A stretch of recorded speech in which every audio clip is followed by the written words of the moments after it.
कैसे शुरू हुआ रक्षाबंधन का पावन त्योहार, जाने रक्षाबंधन की प्रचलित कथाएं। वर्षों से रक्षा करने और करवाने के लिए बांधा जाने वाला पवित्र धागा जिसे हम रक्षाबंधन कहते हैं, इसे बांधने के त्योहार को रक्षाबंधन कहा जाता है। ये पवित्र पर्व श्रावण शुक्ल पूर्णिमा को मनाया जाता है और इस दिन बहनें अपने भाई की रक्षा के लिए उनकी कलाई पर रक्षा सूत्र बांधती हैं और भाई बहनों को जीवन भर उनकी रक्षा का वचन भी देते हैं। भाई बहनों के अटूट प्रेम का त्योहार रक्षाबंधन इस साल 19 अगस्त को मनाया जाएगा। क्या है रक्षाबंधन का इतिहास? आपको बता दें कि इस दिन बहनें भाई की कलाई पर राखी बांधकर उनसे जीवन भर अपनी रक्षा का वचन लेती हैं और उनकी रक्षा की कामना करती हैं।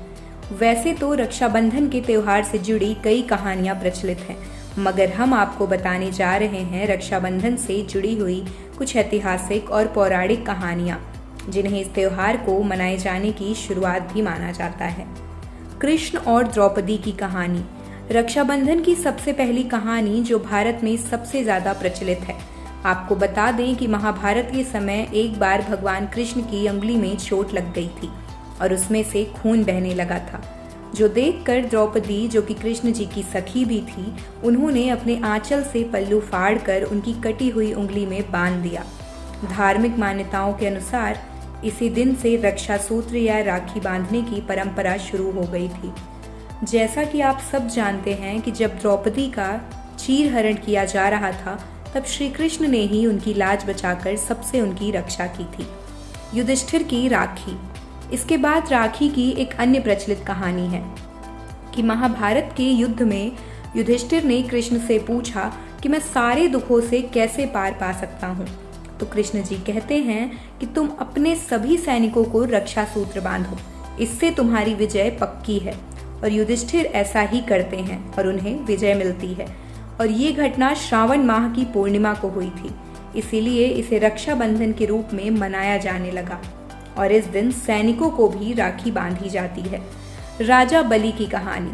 पौराणिक काल में राजा बलि बड़े दानी राजा माने जाते थे और वो भगवान विष्णु के भक्त थे। एक बार वे भगवान को प्रसन्न करने के लिए यज्ञ कर रहे थे। अपने भक्त की परीक्षा लेने के लिए भगवान विष्णु ने एक ब्राह्मण का वेश धारा और यज्ञ पर पहुंचकर राजा बलि से 3 पग भूमि दान में मांग ली। राजा ने ब्राह्मण की मांग स्वीकार कर ली। इसके बाद ब्राह्मण ने पहले पग में पूरी भूमि और दूसरे पग में पूरा आकाश नाप दिया।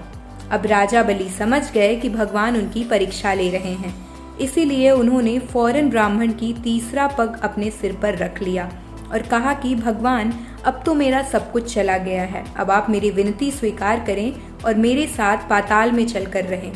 भगवान को राजा की बात माननी पड़ी। अब उधर माँ लक्ष्मी भगवान विष्णु के वापस न लौटने से चिंतित हो उठी। उन्होंने एक गरीब महिला का वेश बनाया और राजा बलि के पास पहुंचकर बोली, उन्हें राखी बांध दी।